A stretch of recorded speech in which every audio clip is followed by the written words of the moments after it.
Dynamic director, దర్శక ధీరుడు, global star director ఇలాంటి బిరుదులు రాజమౌళి పేరుకు ముందు తగిలించేసి అభిమానులు ఆనందిస్తుంటారు. నిజానికి రాజమౌళి అన్న పేరే నేడు సినీ ఫ్యాన్స్ ను పులకింపచేస్తోంది. రాజమౌళి సినిమాలను చూస్తే కొన్ని అంశాలు అంతకు ముందు ఏదో ఒక చిత్రంలో ఉన్నవే అన్న భావన కలుగుతూ ఉంటుంది. ఆయన కూడా అవుననే అంటారు తప్ప ఏనాడు తాను ఇతరుల సినిమా నుండి స్ఫూర్తి చెందలేదని చెప్పరు. తనను ఇన్స్పైర్ చేసిన సీన్ ఎవరిదైనా సరే తాను రీక్రియేట్ చేస్తే అందులో తన స్టైల్ను మిక్స్ చేస్తానని అంటారు. అలా అంతకుముందు స్ఫూర్తి కలిగించిన మేకర్కు తాను ట్రిబ్యూట్ ఇస్తానని రాజమౌళి చెబుతూ ఉంటారు. ప్రస్తుతం రాజమౌళి పేరు దేశంలోనే కాదు విదేశాల్లోనూ మారుమోగిపోతోంది.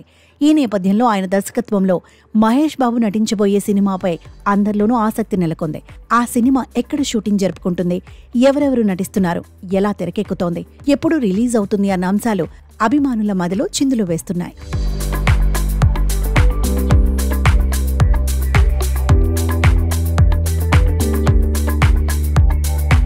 ఇదిలా ఉంటే ఇటీవలి ప్రకటించిన ఆస్కార్ అవార్డు విజేతలందరికీ రాజమౌళి అభినందనలు తెలిపారు. అంతటితో ఆగితే ఆయన రాజమౌళి ఎందుకవుతారు? ఈ ఏడాది బెస్ట్ ఇంటర్నేషనల్ పిక్చర్ కేటగిరీలో Brazil cinema I am still here ఆస్కార్ను సొంతం చేసుకుంది. ఈ చిత్ర దర్శకుడు వాల్టర్ సాలిస్కో రాజమౌళి ప్రత్యేక అభినందనలు తెలియచేయడం విశేషం.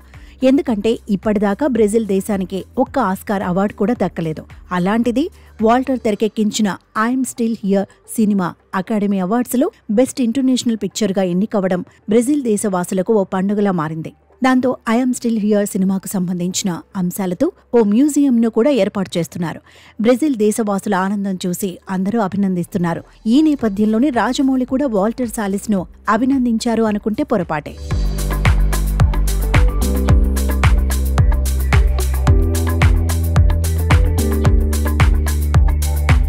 రాజమౌళి ఇంతకుముందు చిత్రం RRRకు ఇప్పుడు బెస్ట్ ఇంటర్నేషనల్ అవార్డు అందుకున్న బ్రెజిల్ సినిమా డైరెక్టర్కు ఓ సంబంధం ఉందట. ఏమై ఉంటుంది? తన మాతృభాష తెలుగు సినిమాతో ఇండియాకు తొలి ఆస్కార్ అవార్డును రాజమౌళి RRR సంపాదించినట్టే వాల్టర్ తీసిన ఐఎమ్ స్టిల్ హియర్ బ్రెజిల్కు మొట్టమొదటి ఆస్కార్ను అందించింది. అదే కదా అని చాలామంది భావించవచ్చు. అది కాదు అసలు విషయం. RRR చిత్రం తీయడానికి స్ఫూర్తి ఇచ్చింది వాల్టర్ సాలిస్ సినిమా అట.